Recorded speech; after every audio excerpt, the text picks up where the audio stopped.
And we are live. What's up, ladies and gentlemen, boys and girls? Thank you for coming over to the DFS 5-pack. Matthew Bellman, Ryan Kostrowski here. We came up a little light on the likes yesterday for the video to do the members only for the public. But since we dropped the video later and you guys still came through awesomely, which we appreciate, we will do members only free to the public today. Want to help us out? Real simple. Press the like button and let's keep it rolling. Let's talk about this interesting time in basketball with all these COVID resting guys and stuff like that. Should be another fun and wild slate of the NBA. Yeah, last night was kind of like the opposite of Monday night. I mean, you needed as much of the Philly-Miami game as you could get. Everyone was good. I mean, well, not everyone, but you needed the good pieces from that game. From Hero to Olynyk to Precious. Embiid was a monster. Yep. Danny Green had the best game of his career. So, I mean, it happens. We talked about that on the video. I did not go that hard on that game. I mean, I used pieces. I used Gabe Vincent, Hero, Precious. Didn't have enough of it. It happens. I mean, I had a full stack of that game, including Embiid, and it still only brought back like 3 times buy-in because like the one bad play I had all over the place last night was Steph Curry, and he was terrible, especially compared to Kevin Durant. So, I mean, I was full up on that game and a lot of stuff, and I had a lot of Jokic and Embiid at center. And those guys were phenomenal, but using that one piece just kind of kept the night real mediocre, which is part of the fun of DFS, right? I'm sure I'm not the only one that's been there. I'm pretty sure everybody listening to that can relate to that position. No doubt about it. Thank goodness we had a nice LOL slate last night, so I'm back feeling good. And yeah, man, NBA was a tough one last night. Curry was not good. It was kind of, though, for me, like knowing I didn't have Durant, Embiid, I didn't have those guys. It was going to take so much for me in that last game that it almost was like didn't even matter that Curry didn't do much. Yes, sir. I was looking for him to go off because I would have had a real big night. Well, by my standards, at least, not by your standards, Mr. Moneybags. But I would have been a nice night by my standards if Curry had just had a mediocre night. But he kept it mediocre at that because he was terrible. And like being full up on that other game was great. Danny Green. So I wanted to talk about this, guys. For anybody, I think most of you guys know I'm like an eternal optimist. Very, very positive all the time. And whenever your life's going hard and things maybe aren't going your way, just remember Danny Green hit 9 threes last night. So anything can happen to anybody. Just keep going out there and plugging and trying, and good things can happen. Yeah, no doubt about it. Absolutely wild. I was going to say I didn't ask you last night, but I was watching a bunch of the Sixers Heat game when the Heat got up like, I don't know, it was either in the second or third quarter. The Heat had like a 10 or 12 point lead. And I was like thinking to myself, man, like what? Where is Joel Embiid? Like, where is he? He should be taking this game over. Like, can't believe they're about to lose to the Heat. Literally right after that, he had one of the best quarters I've seen anyone play all year. He took that game over more than anyone can take a game over. He was dominant. Yeah, he was really awesome last night for moments, guys. So we'll jump into today's slate. Don't forget, if you want to head over to the website below, we got a lot of different ways that you can sign up for content. The monthly, the most popular package gets you both football and basketball, which are rolling right now, $30 a month. Otherwise, lifetime, NBA only, annual, just the daily content that'll be sent right to your email. It's all available. Let's shimmy on over to the first game on the slate, which is going to be Dallas against Charlotte. So as far as totals go, we're looking at about 219. Dallas is favored by 4.5 in this one. And I want everybody to remember that Charlotte spanked Dallas just like 2 weeks ago. So that could be, potentially in the back of their minds. These are two teams that don't move the ball very, very fast. Dallas is, near the bottom. So is Charlotte as far as possessions per game. So they're not optimal teams from a DFS perspective. However, Dallas is shorthanded tonight. Sounds like they're going to get Kristaps back this evening as he's listed as probable. I don't really know what his minutes are going to be. But what are your thoughts on Luka Doncic tonight? Because he is very affordable at 10.8. And I don't care that Porzingis is coming back. I think that may actually help him. Yeah, we've talked about that a little bit. Last year, for whatever it's worth, Luka's numbers were slightly better with Porzingis on the court. Now, that might be an aberration, but we've talked about it, and that makes some sense. It spreads the floor out. It gives Dallas their second-best player. I don't mind Porzingis being back for Luka at all. Matter of fact, I think it, like you said, might help him. I'm not overly interested in this game, though, for the reasons you talked about before you got into Luka. Like, I'm only really interested in Luka. You know what I mean? Like, I think he could be a standalone play in this one. First off, he's back to looking like Luka, which to me is really, really important. He's now has 56, 79 in the overtime game, 71. 58 over his past 5 games. And the last time we saw him with a bad performance was on the 30th, exactly 2 weeks ago. I guessed that one right. Where he had 24 points as Charlotte spanked his Dallas Mavericks, and he didn't play at all in the fourth quarter. So I have some interest in Luka. He will get at least one GPP performance from me today. I don't think he is like sitting around stewing over the Hornets, whooping them a couple of weeks ago, but I don't think he loves it. So I could see him playing hard today. I see a lot of 3-man basketball with him, THG, getting Porzingis back in the mix. I'm seeing like Cauley Stein and Boban up on the projection charts some places, but I think that's just a byproduct of not factoring in Kristaps yet. I agree. I agree. So a standalone Luka play is fine with me, especially if you think this game is competitive. Also worth noting, these teams didn't play yesterday and don't play tomorrow. So, no, Charlotte plays tomorrow. Dallas doesn't play tomorrow is what I meant to say. So if you're worried about Luka losing run, it's got to be a pretty big discrepancy for him not to be out there today. For sure. Anybody on Charlotte that you're even like have on your short list? No one that I have on my short list, but LaMelo Ball has become like kind of a GPP play any slate he's on at the moment. Yeah, he's getting pricey, man, but he's now got 40 plus in 3 straight. He's getting pricey because he warrants the price based on how he's playing. I feel like this team has one too many guards, and making a move for a big man with somebody on one of their team could be like a nice move for this team. I'll tell you what, man, that last game that he had, I was impressed that he ended up with close to 45 DK points. He started that game like 0 for 8 shooting, had like 0 points, like 8 rebounds, 5 assists, in the middle of the third quarter or something. Obviously, he does a lot of things, which is fantasy gold. I agree with you. He's far from a must. He's expensive. But, man, like the game log doesn't lie here. Yeah, he's been phenomenal. I'm a fan of his. Definitely a fan of his. And if you're Minnesota, part of you has to wonder if maybe you made a mistake. 100%. I mean, yeah. The other guy from this game who has been playing better lately, we brought him up the other day, is Devontae Graham, who this guy was like, darn near an 8K player last year for a while. And while the addition of LaMelo Ball will probably hinder his upside throughout the season, he is playing well. The one day we talked about him against Atlanta, he got, I don't know, cold feet. He just didn't play well. He didn't shoot it. He's been shooting 15 times a game recently. He shot at 6. He's still at 30 points, though. He started off pretty good. I thought he was going to be good that day, and then he just never did anything. Yeah. Anyways, this is mostly Luka or bust for me in this game, and I don't think you need to run it back with anybody. I know in this time when you're playing for GPP upside in a lot of slots because you're just hoping your games get full run, I'm still really only interested in Luka right here. I'm with you. All right, next up, we got my Milwaukee Bucks taking on the Detroit Pistons this evening. As far as pace goes, we know Milwaukee is 10th, but they're actually a better pace than that. What I mean by that is they've had some real big discrepancies in games this year, which then in the fourth quarter plays to more of a half-court type of set a lot of times.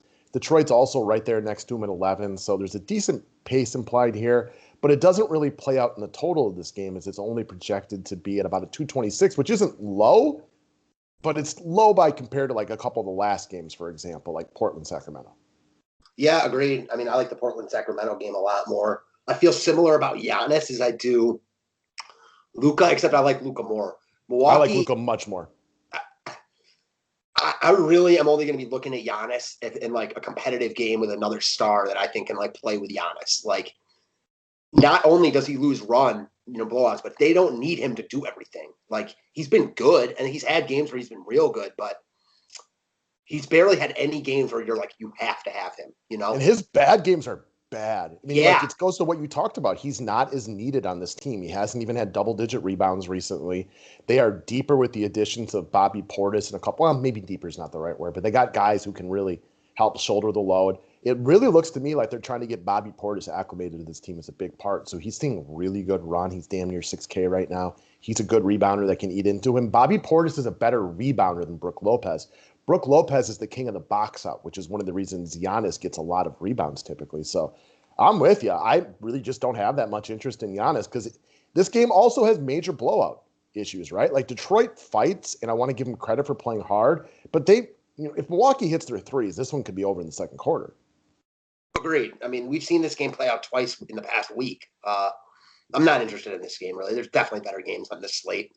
Absolutely. Now, if you are interested in Giannis, this is a situation opposite the Dallas Charlotte where I think you do need some bringbacks because you're playing off the notion that you think Detroit keeps this game competitive. And if that's the case, I want to give Jeremy Grant just a buttload of DFS credit because I did not see this type of DFS production coming from him. I knew he was a nice player, but I didn't think he was going to be starting to score darn near 25. Well, he is scoring 25 points per game, 40 plus DK points in 4 straight now. Look, I am not like locking Jeremy Grant into my lineup, but I think it is worth noting he now has 31 plus in every game but the first one this year.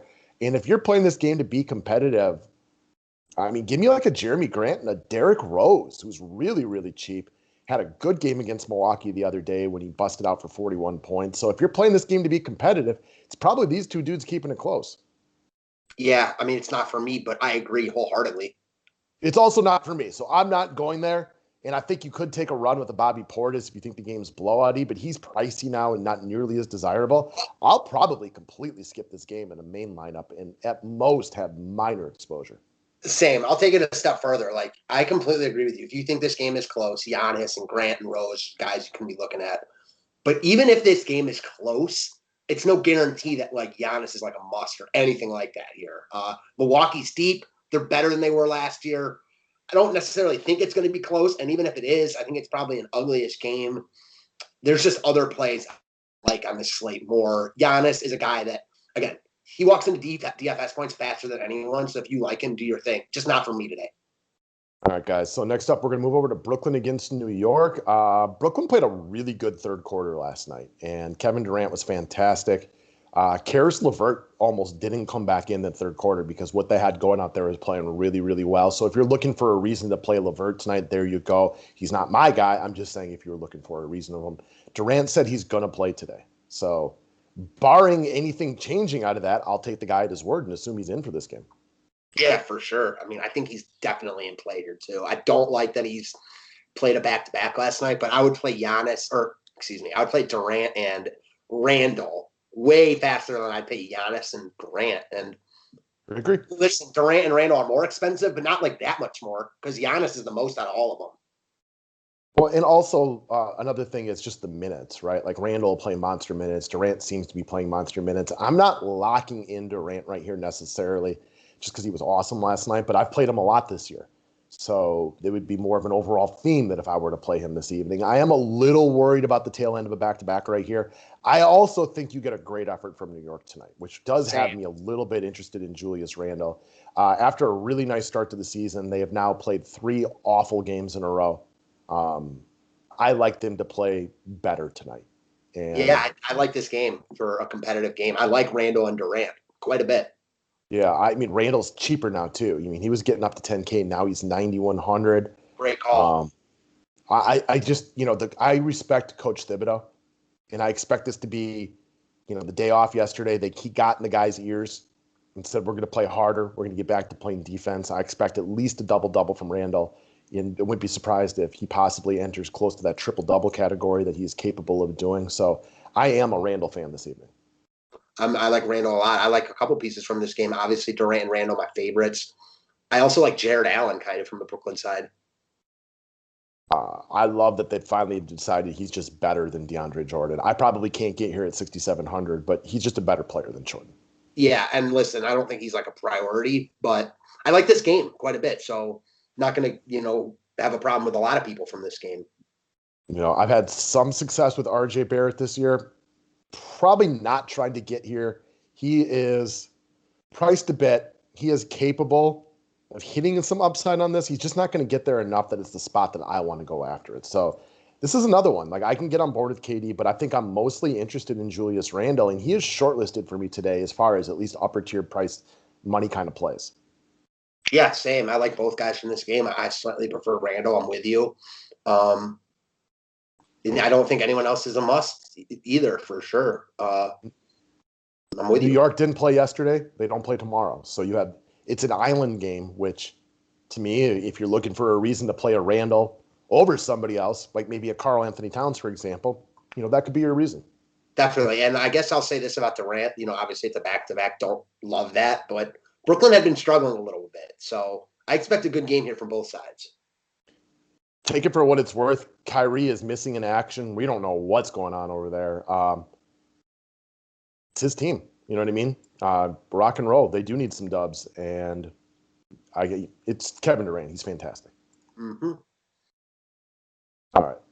Moving over to Minnesota against Memphis. I thought the total on this game would be higher than it is. It's at 220. I would have thought it would have been more in the mid 220s, but it's listed at 220. There are a few plays I can get on board with in this game. I don't know if there's anybody like I'm locking in instantly, but you could get me on board with Karl Anthony Towns, and you're usually a much bigger fan of his than I am. I am, but I like Randall tonight more. I like Durant more. I don't know. Towns, he didn't play last time out. He did play 37 minutes in that other game, but he wasn't supposed to play that much. Still didn't have like massive upside. I mean, I'm just going to say this now. I think right now this year, Randall's the better DFS player than Karl Anthony Towns. Never thought I would have said that last year, the year before. I just think he is. Minnesota just doesn't do it for me. I think this game, for me personally, has more appeal from a 30,000-foot view than when I actually look close at it. There wasn't a lot that I would like from this game, but this is a rare occasion. I'm stuck in a situation where now I need to stick up for Karl Anthony Towns, which I feel is something you've been doing on this show for years. He does average 3 more points a game than Julius Randle. So I like Randle. What's that? That's surprising to me. Yeah, I mean, he's only played these 3 games, and, he did have 46 plus in all of them. He did go over 50 twice. He does walk into DFS points because he does a lot of the things that are welcomed by the way that they, score these things. Hasn't played in a couple days. So, again, he said he wasn't going to play 37 minutes, but he played 37 minutes the only time they let him out there. I'm not calling him a lock, and I probably do prefer Julius Randle. But I don't think Karl Anthony Towns, I'd probably play Towns before Giannis today, to be honest with you. I agree. I'd play Durant and Randle. So let me ask you this, just to dive deeper in this. Why do you prefer Randle to Towns? Less money, power forward eligibility, and I have a gut feeling about New York and the way Coach Thibs coaches basketball that they are going to give you a really good effort tonight. And if they give you a good effort and you get 40 minutes of Julius Randle, I like the dog in him to play better today after a really, really pathetic 3-game performance. I agree. I like Randle slightly more also. I like that game more. This game might have ultimately more upside because it's the players are really cheap and they're young teams. But I guess just from the Memphis side at least, Memphis since Morant has been out and I've been high on Brooks a couple of times. They've been doing this thing where no one is playing more than 25 to 28 minutes. A lot of these guys are Tyus Jones plays 30. That's about it. And then Brooks, Bane, all these guys don't play over 30 minutes. So there's no one on Memphis I like except Xavier Tillman. Okay. I could get on board with Tyus Jones. I don't love him. He's not a lock for me or anything like that. He has played well the last 2 games. He is the de facto point guard on this team without Ja Morant around. Again, not a lock, not somebody that's going to make you the featured 5-pack today or anything like that. But if I had 6,200 in a guard spot, I wouldn't hate him against a Minnesota team that plays terrible defense against guards. I don't hate him, but I'll throw this back to you. At the end of the year, even if Morant's out, do you think he'll be higher or lower than 6,200? I think he's about a 6K player without Morant around. So I think he's maybe a little less. Wait, got a timeout. A week ago, you said multiple times you think he's a 25-point per game player. Yeah, he's been playing well. He's been proving me wrong. That's not 6K, though. Do we think Tyus Jones has changed? I don't. I've been lightly encouraged by watching him play. Again, trust me, I'm not a Tyus Jones fan. This is not a guy that's going to be featured. I just don't hate him tonight against a Minnesota team that plays trash defense against guards. Yeah, listen, it's not like I'm arguing you saying that you're wrong, just picking your brain about it, Yeah, I mean, the guards playing for Minnesota are Malik Beasley and D'Angelo Russell. So, there just really is not going to be great defense right there. Speaking of which, Russell intrigues me a little bit. He played decent last time out. He's not playing bad right now. He's not. He has 1 upside game this year. I have not been encouraged by him. Now, we know he's capable, but we've definitely had a lot of long D'Angelo Russell talks over the years, and you're just going to always be a bigger Russell fan than I am. He lets down more than he gives you GPP upside, and it's just not the bet I'm looking to make for 8K tonight. Me neither. I'd be fine not getting much from this game, so I'm with you. Yes, and I think it's one of those things like if I played a cat, I might be more likely to play a Tyus Jones just because I'm simply banking on it being a 4-quarter game, especially in the GPP realm. For sure. Also, and I haven't clicked on his game log, but I've noticed he's been getting minutes. What about this Xavier Tillman?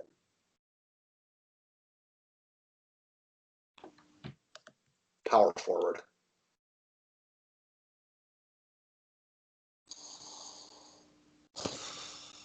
I mean, there isn't as much value today as there has been the rest of the week, but it's probably not where I would personally end up for myself. I agree. I agree with both points. Like yesterday, he would have been completely out of play. Today, like, if you need a 3,300 guy, the options aren't going to be as plentiful. These are also two basketball teams that aren't very good. So on any given day, Memphis could get hot and run Minnesota out of the building and vice versa because they're just not very predictable, good basketball teams. So again, I'm okay with Cat and Tyus Jones. Like neither of these guys are top priorities for me, at least at this part of the day.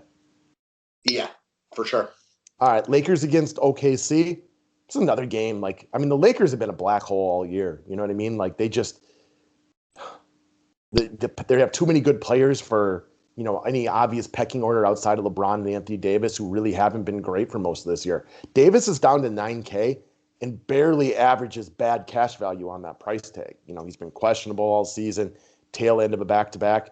If you want to get to Davis because he's 9K, all right, I understand that. He's way too good for that price tag, but that's basically who he's been all year. Yeah, I'm with you. I'm not interested in much from here unless we see one of these guys out. Yes. The other thing I will say, his price is down a little bit right now because they've blown a terrible Houston team out of the water 2 straight games. And OKC, they'll fight you. They're not a good basketball team, but they do put forth pretty good effort most nights. It is a 9K Davis. So, I mean, we haven't seen it a lot this year, but he is very capable of upside at this price. Oh, yeah, for sure. I mean, even in that game against Memphis, you get 58 from him here. Like he has ability to get 80, which most 9K guys don't. Like he hasn't shown it a lot this year, but I agree with that point. I'll say this, like I kind of expect a couple of people from OKC to be out here. And maybe from the Lakers too. So it's difficult to speak about this game in too much detail early in the morning. We will have a secondary video later today with our top plays. But this is a game that until guys are out, I'm not really interested in. 2 teams on a back-to-back. What you can expect right here is a lot of times you'll see 2 teams that both played yesterday. They'll kind of like look at each other like, yeah, we don't need to run super fast today. And they'll just play a little bit slower. Yeah. All right, moving on to the next game. I'm sure you feel this too. Like when you first look at this slate, it's like, damn, Atlanta Phoenix, like, the old days, Atlanta Phoenix. This would be like the game of the year. Not anymore. I do, however, have some interest in Chris Paul. Phoenix played their worst game of the season last time out. No business getting run out of the gym by a Washington team like this. Again, you're almost always a bigger Chris Paul fan than I am as well. But I kind of expect him to give you 40 today. I think he's going to play a good, solid game. That's not major upside, so I don't love him in GPPs. But in a cash game format, I feel pretty safe you're going to get a good performance from Chris Paul today because that was a pathetic performance by Phoenix, and they're better than that. I agree all the way around. I like Chris Paul here. I don't love him, but I like him a lot. He's on the short list for Shizzle. Cameron Payne's doubtful, which it's not a major influence over Chris Paul, but maybe in a very competitive game, he plays an extra 2 minutes. Yeah, it's not like a major thing, but you see this, when Cameron Payne's out, we've seen Devin Booker play more backup point guard, splitting his minutes with Chris Paul. That helps Chris Paul. It also helps Booker. Again, I don't hate Booker today. I haven't played Booker yet this year, and I think most of you guys can remember. I'm a huge Devin Booker fan. This team is different than it's been. It plays better defense. It gives forth a better nightly, effort on a nightly basis. We have not seen Booker even come remotely close to GPP upside this year. Yeah, in fact, he's too expensive based on who he is this season. He's averaging 35.5 DK points per game. Now, he's coming off 2 of his better games, but that was a competitive game with Indiana. And then, some decent run against Washington when he was trying to bring him back. It was the first time all year I think he surpassed 20 shots all season. Yes. Oh, nope. Game opener he did against Sacramento. I don't think I get to these guys in like a top lineup, Same. But I'm more interested than I have been in recent memory. And another guy that got love last slate who was trash, because most of the guys in Phoenix were trash, was Cam Johnson. I could get back on board with him today as well. That was just a pathetic performance by them. A lot of their guys had weird run because of this game. I don't expect the same thing right here. Especially if Payne is out. So yeah, and he's doubtful, so we'll assume he's out.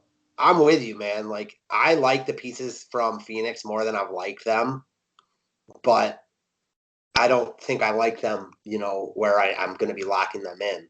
I just don't. And then I will say, I know it's not a great matchup on paper, but I am interested in Trae Young. He finally played well last time out. Like, if I'm using a couple of those Phoenix guys, I have some interest in Trae Young. He would have smashed in that game if Philly kept it close. Yep. And that was ultimately one of the reasons I didn't love him last game. I was scared if he played too well, they'd run Philly out of the building. I didn't know Danny Green was going to go 0 for 100 from 3. I guess that's a pretty safe bet most nights, but still, he finally hit some threes. One of the things we had talked about in that game was he had been off from 3-point range since the opener on the 23rd, and he needs to hit threes in order to hit some version of value. The other point here, and I can't believe you haven't mentioned it, he's below 9K. You never get Trae Young below 9K. I was about to say that, but I didn't want to interrupt you. I should have said it before. Yeah, man, he's under 9K. So the matchup, how he's played, is all baked into the price. Oh, one other guy that we never bring up, we talk about for Atlanta that's been out for them is Chris Dunn. Oh, no, I'm not saying he's back, but it doesn't hurt Trae Young that Chris Dunn is out. Yeah, you might get Rondo back tonight though too. Sure. Not that I think he's going to play massive minutes because Goodwin had played well as a backup, but I don't know. I don't think Trae Young's a lock, but if I could see using a Booker, Paul, and Trae Young. The other bad part about Trae Young though tonight is I just expect a great performance from Phoenix, and I think they're going to play great defense tonight. So I'm not loving them. I think he gets a little bit of the Steph Curry treatment, and not there. The other guy, if I was to play anybody from Atlanta, still my favorite guy. He's done me well for a while now is DeAndre Hunter. He wasn't great last game, but very similar to Trae Young. He lost his entire fourth quarter run. He was crushing before that, 27 DK points in 23 minutes.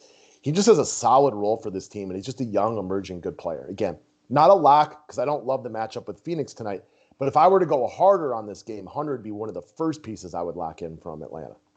Mm-hmm. I'm with that too. Oh, just also Ngakwu is I think in today for Atlanta. Not that he's in play, but you don't know what he's going to be in the rotation.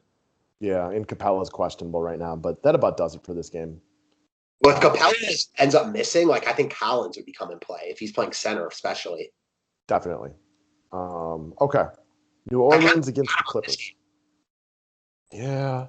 So we found out Lonzo is out and Eric Bledsoe is currently questionable. If Bledsoe's a full go, it might be the first time I would actually look at him all season because I have not played him yet. He has shooting guard eligibility, and this would just solidify his role as the point guard on the team for the night at least. I don't love the matchup with the Clippers. I don't think it's a crush spot or anything like that. But I could be more on board Eric Bledsoe than I have been in a long time. Mm-hmm.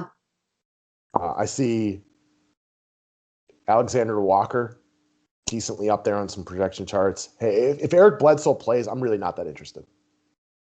I agree. If he's out, though, for sure. Yeah, for sure. Because then it's just a $3,100 point guard who also has shooting guard eligibility, which is huge. Mm-hmm.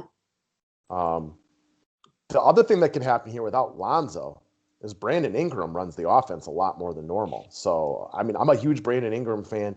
He's going to have to deal with some tough wing defense tonight with Kawhi and Paul George, who, I might make fun of those guys a lot for their general way of being lately, but these guys can still defend. They match up with Brandon Ingram about as well as anybody that's in the NBA. So I don't think it's an easy spot for him, but he could have the ball a ton.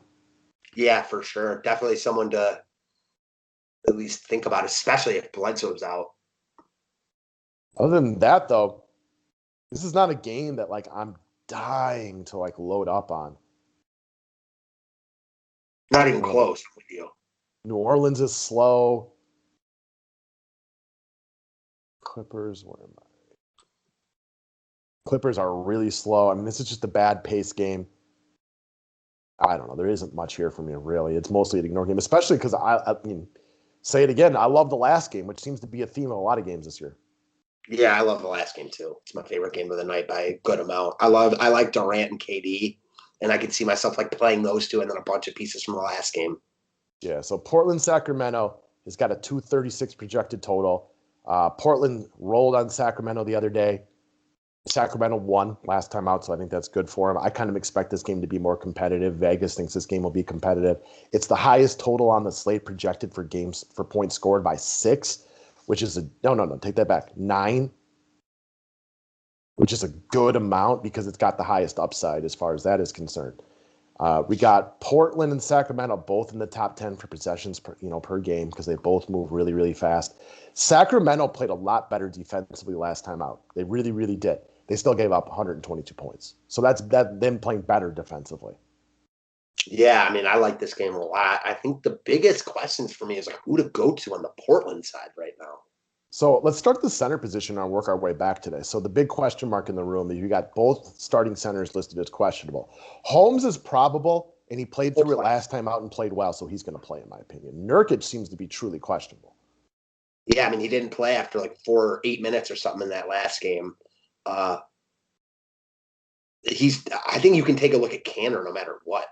Hell yes. And I think you actually literally need to plan for Cantor because if he's starting today and he's going to play, let's say, 24 minutes even, which I won't ever bank on him playing much more than that, but he could. Like, he can smash in 24 minutes against a Sacramento team that plays terrible defense. No doubt about it. So you literally need to plan for Cantor today, in my opinion. Now, late swap is a thing, and we might find out about this stuff earlier. For all we know, Nurkic will get ruled out while I'm processing this video. But in my opinion, and I'd say my not so humble opinion, I think Cantor is somebody you need to plan around today. I don't know if I put it quite that far, but I like him if he's starting for sure. And I think he's in play even if he doesn't start. Well, because we all know who Cantor is, right? Like when he plays, he gives you points. Yeah, he's not like the bare minimum, though. Like, I don't think he's an absolute stone cold lock, even if he starts here, personally. Okay. If he's starting, and I think what worries me is if he plays 28 minutes today, which I'm not going to bank on him playing that many minutes, but I think 20 minutes is all he needs to hit the cash value. If he plays 25 minutes today, I think he's fully capable of 45 against this team because this might be the best matchup in DFS right now. Like, I'll put it like this. I don't think there's anything wrong with that, but I also don't think, like, if you love Towns, like, you can't play Towns because you're worried about Cantor starting. Like, that's how I view it personally. Well, we don't always agree on everyone, and that's part of the fun of this game. And for me, I just need to know about him. And I hope we get Nurkic information earlier in the day so I can plan around that. But I'm going to be saving some spots for late swap later in the day if we don't know. For sure. Because then you also have the situation, like, if you have Nurkic or Cantor in and Nurkic is in, like, what do you plan on doing? Exactly. So, yeah, I mean, it's something, not saying that you know the answer to that right now, but it's something that you got to ask yourself if you're going to do that. And listen, like, I agree with you. If Cantor is starting, he's an optimal play. No doubt about it. Also, the flip side of that is Cantor starting. Yeah, dude. I like both centers because I'm a Rashawn Holmes guy. He did me great against Chicago the other day. I got stuck pivoting to him simply because I was loading up on another late game, and he was fantastic. So let's face it, guys on my good side. Then I watched every minute of the Sacramento Kings game the other day, and he was awesome. So, like, I also got that visual stimulation in my eye of him playing really, really well. Wasn't great against Toronto as they got rolled, and he didn't play in the fourth quarter. So he's a guy that I'm more interested if it's Cantor because the other thing we know about Cantor is he's very good at DFS points. He's also not very good on defense. Rashawn Holmes is way more athletic, much more of a high flyer than he is. I think Holmes could eat if it's Cantor as a starting center. I think he could eat regardless. I think he will eat if it's Cantor at center. I'm with you. And I'll say this. I think Bagley's in a good spot too at 5,400 or 5,500. Obviously, he's not playing big minutes. We know that with him. But his game gives upside on any given night because he's really good. Yeah, we're Bagley fans. It's just hard to bet on a guy that doesn't play big minutes, right? That's the hard part with him. That's the same struggle with him every day. He has one good game this year on this price and a bunch of meh games because they don't play him enough minutes. That's why I would never hard recommend him, but calling him out as like a GPP guy in a game we like, I'm fine with it, Yeah, I love his talent. The Eventually, other, you got to let the guy play more minutes. I know there's a plan to like make sure he's healthy, but like, are you just gonna like I mean, baby this guy the rest of his career? Like, let him play. he's in his third year. Like, I mean, it's just, yeah, it makes no sense. And then the other guy that seemed to has now back in rotation a little bit, Whiteside. I know the one game Holmes was out, but he played 10 minutes, so you're not excited about that. But I mean, I don't hate it, especially if you're like planning on late swapping here. You might not have the best options. All right, let's move back down to the guards, and I'm a De'Aaron Fox guy today. Um, Coming off some rough games because he got hurt and then he played very few minutes as they were easing him back in. He played his best game the other day. His price tag is way down to 7,400. If you're looking for motivation, they absolutely shot the bed against Portland the other day. So I think you see the best of De'Aaron Fox. He looked extremely healthy against Indiana. That late slam dunk in that game was awesome. So clearly he's feeling just fine on that hamstring injury. I am a De'Aaron Fox fan today, and he's a guy that's very much shortlisted for me. Agreed. He's way too cheap at 7,400. Excuse me. This is a guy that was 8,200 a week ago. Literally a week ago, he was 8,200 and kind of deserved it. Now the injury has cost him. He's had a bunch of bad games. Now, he's not a monster upside guy. Like, you just don't see him go for over 50 very often. Not incapable of it. But if there was a spot for me to call for him to go for 45 plus, I think this would be a great spot for it. And he's cheap. For sure. No doubt about it. All right, so next up we got Dame, who's a little banged up, but he's listed as probable. So don't read too much into that question mark. We talked about this the other day, and it was the day Dame really, really went off. It's a little weird to see CJ averaging more points than Damian Lillard this year. CJ's been playing his best basketball. My other great point for CJ is the shooting guard eligibility, which is really, really nice. I think both of these dudes are in play, and I could actually see them both hitting value in this spot. If you want to load up on the guards here, I got very few arguments with that. I think especially if Nurk gets out, Yeah. it opens up some offense. So I'm a little bit more torn here than I've been all year. Obviously, I still prefer Lillard, but every game that goes by that McCollum's better, it's like one of those things that like I feel it every single time. Lillard had the one big game against Minnesota, I think, where that game Yep. didn't even stay close. He went off for 60 some, but McCollum's been the better player all year. He still had 33 points in 26 minutes that game. CJ McCollum is smooth as butter out there, and this is a great matchup for him.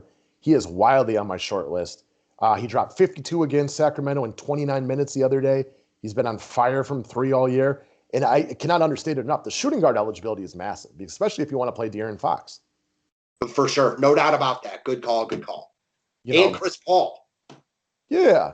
I love the upside of these guys' games. These guys, though, all three of them, Fox, McCollum, and Lillard. I like it all more than the upside of Chris Paul. Me too. I mean, I could definitely see using all three of those guys if possible.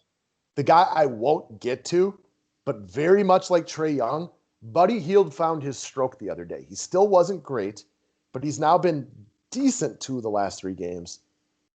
If you're looking for that bust-out game, he hit 6 threes the other day after shooting 25%, 33%, 22%, 27% the last couple of games. So I could see him playing with more confidence tonight. It's strictly GPPs. I would only give him small exposure, and I can't even picture myself running him more than once. But it is worth noting he's a shooter. Shooters are the streakiest of basketball players. Consider it. Especially if I was playing like a late slate. He'll be unowned even there. So, yeah, I get that call, especially as a tournament in like one of your 3 lines. I was going to say kind of on that same note, but like even cheaper.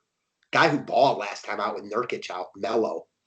Yeah, so that's the next point I wanted to get to. Harrison Barnes is in play every day. Do what you want with him. He's always in play. On the off chance that Rashawn Holmes is out, and I know this, stick with me here, guys. I like Covington and Melo more because what that means to me is these teams are more likely to go small. And with Nurkic leaving last game, they played some more small ball against a Toronto team who had like Chris Boucher in there as center a lot or no center, only using Pascal Siakam. You saw Melo play bigger minutes because they could play small ball. That's why I think on the off chance Rashawn Holmes didn't play, I like me some Melo and some Rocco a lot more. Yeah, I like him more. I mean, definitely for all your points. I still think I'll get Melo's price point. He's in play at 400. Absolutely, because he's cheap and because the Kings suck at defense. Mm-hmm. Mm-hmm.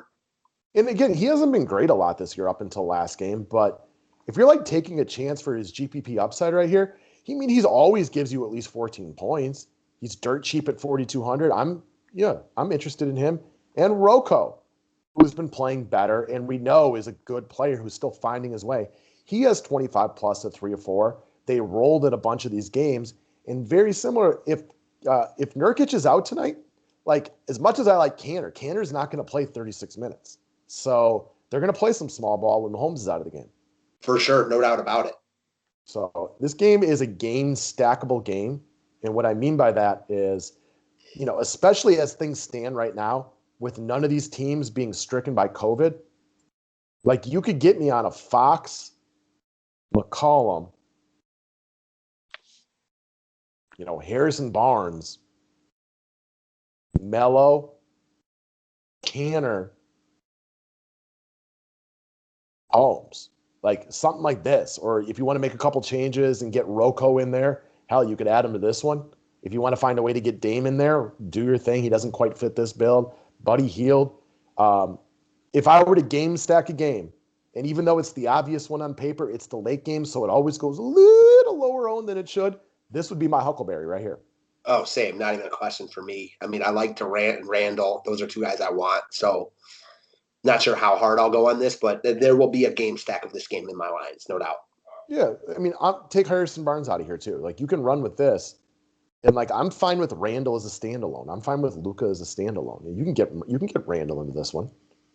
Mm-hmm. Mm-hmm. So I know we've had a lot of talk about the late games this year, but part of it is because Sacramento and Portland are involved in these slates a lot, and they're high upside plays. Golden State's defense has been better recently with Draymond back, but they were a team to pick on. But we like the late games because it's slightly lower ownership, but also gives you the late swap flexibility. No doubt about it. It just so happens that, like you said, this Portland and Sacramento and Golden State, there's a couple of teams out west that just kind of breed DFS points, and there's nothing wrong with it. Obviously, it didn't work out last night. That first game went ham, but I'm with you. The late exposure, the ability to late swap, it's definitely my favorite game of the night as well. All right, so if I'm making a cash lineup at 9:58 Central in the morning, which I'm going to quote Al, what's his name? Schmizzle? Yes, that's his name. He said, like, I saw him say this once in a video, and he's like, if you just cruise these videos and look at lineups, because he was doing like a football video on Tuesday, and then you play that lineup, and then you want to message below in the YouTube video that it don't work out, he goes, you're the idiot, not me. So I'll say the same thing right now. This is 9:58 Central Time, NBA. A lot's going to change, so please don't play this lineup. But I mean, I would probably start with Fox today at the point guard position. When you were trying to figure out Al Schmizzle's name, I thought you were going to say Al Sharpton, and I was really wondering where you were going with it. Nope, that was not what I was going to say. So then I look at the shooting guard position, and CJ is very much in play for me. Obviously, we're probably going to get some changes, as we all know at this point. And I don't love shooting guard today, so that makes CJ more of a play for me. Sure. Got any other shooting guards you're digging today? I mean, I think there's other guys, it just depends on the price point. Obviously, the McCollum looks good there. Were there any cheaper guys we liked? Let's see one thing. Shooting guard's pretty weak. I was considering DeAnthony Melton a little bit because of that at 4K. Yeah, because Minnesota sucks. He was off last game, but it's okay. He's better than this. He's a little bit more expensive today. I don't hate it if you need a pay down option. And odds are we're going to get better pay down stuff throughout the day. I also feel like a guy that I'm not locking in now, obviously, but I assume that someone or people are going to be out for OKC and the Lakers, and I feel like Schroeder is going to be a good play. Could be. Schroeder revenge game, right? Yeah. All right. Small forward. Harrison Barnes is always a guy you got in your back pocket you're capable of playing.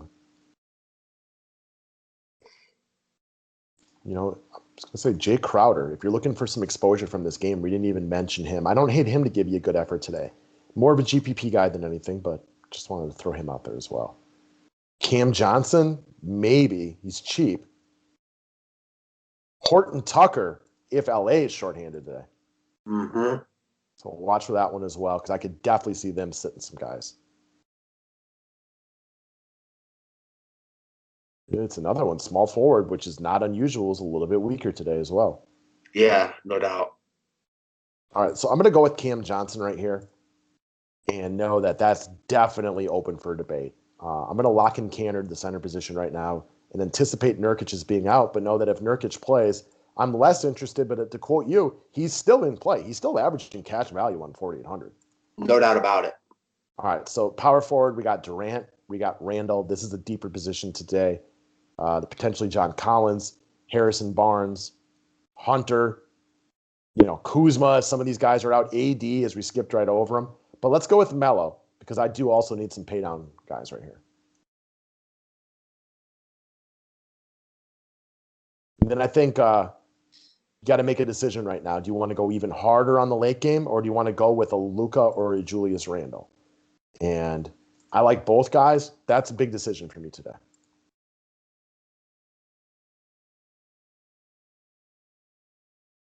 I don't know. So I'm probably looking something like this to get started. And then the last couple of decisions I would need to make towards the end of the day. I don't know if someone's out, but a guy I'm seeing popping a little bit is Emmanuel Quickly. Yeah, I saw that this morning as well, and I wasn't really sure what was up with New York because I didn't see anybody that was going to be out that would make me think that. I see Austin Rivers is playing. I see DSJ's in there, Alfred Payton. Quickly had that great fourth quarter 5 games ago against Atlanta, but hasn't surpassed 12 DK points, even playing 29 minutes the other day since then. So I was like, do they know something? I don't know because I haven't seen anybody out from New York. Yeah, I was thinking the exact same thing. And a lot of times they do know more than this. Nothing I don't know, but I'm with you. After talking it out, we'll just have to wait and see on that. One guy I think that I am real interested in, I know we talked about him, is Eric Bledsoe. Okay. Just because he runs the show today? Yeah. Could be. He's played well against the Clippers before. I don't care that he used to play there, but it's not a spot I'm scared of. Like you mentioned, their best defenders are their wing guys. Beverly's a good defender, but I don't think this is a matchup that he's necessarily getting up for. And I just think he's going to run the show. This is his time to shine with no Lonzo. Yeah, I mean, it's going to be him and Brandon Ingram who have the ball a lot. Obviously, you guys know what Zion does on there, but Bledsoe and Ingram will play. I mean, it'll just be them doing the distributing. A point that you'll like a lot about Ingram, small forward sucks. So, at the end of the day, Ingram might be by far the best small forward. You know what I mean? Yeah, I'm probably still more likely to get to Harrison Barnes just for the cap savings, but Brandon Ingram's still the better player. As much as I have run with Harrison Barnes a lot this year. I feel like just power forwards deep, and it's got a bunch of good players up there. After Ingram is the only stud small forward, obviously, after LeBron. The other thing I'll say about the Clippers is they're obviously can be really good defensively, but they just play just butt some days. Yeah, dude. I mean, they just barely beat the Bulls at home, who had a few days off in LA. I'm not scared of the Clippers. I mean, I'm not going out of my way to stack against them, but a Bledsoe without George or without Lonzo Ball at 5,800, yes, please. And then Ingram is just really freaking good. Also, the Pelicans don't play tomorrow, so if you're looking for a reason to play them, they're off tomorrow. And if you're looking for a reason to avoid, a Damian Lillard, Portland does play tomorrow. I still like him. I still love the spot. What's that? Maybe Dame's out. I know he's questionable. He's probable, right? Yeah, he's listed as probable. So I'll take that as a game that they want to win right here. But if he was out, McCollum would be the lock of locks of the century.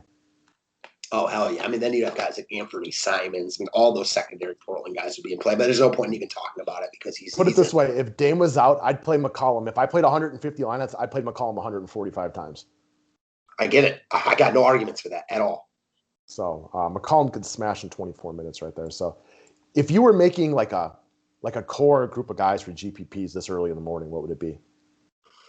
So Eric Bledsoe. And again, guys, I want it to be noted, Eric Bledsoe has shooting guard eligibility at a weaker position. That's massive. De'Aaron Fox. Julius Randle. And then these... I mean, I like Harrison Barnes a lot. See, the $1,000 difference from Damian to McCollum matters. Part of me, and I know you'll get this. Part of me is damn, it's not like I've used Dame every slate, but I've used Dame over McCollum when I've used these guys. I know the one time I used McCollum, Dame's going to go off.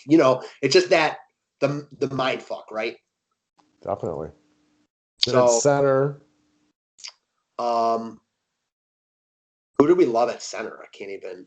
Well, we can't. Canner if Nurkic is out. So just plug in Canner because I think there's, I've got a bunch of this late game, so there'll be ways to do that.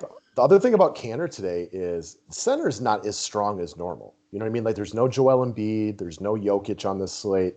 Towns is a guy that you're not super interested. I'm only passingly interested in him. Rashawn Holmes is another guy that we both like a lot, which you can kind of like, keep in the utility position right there.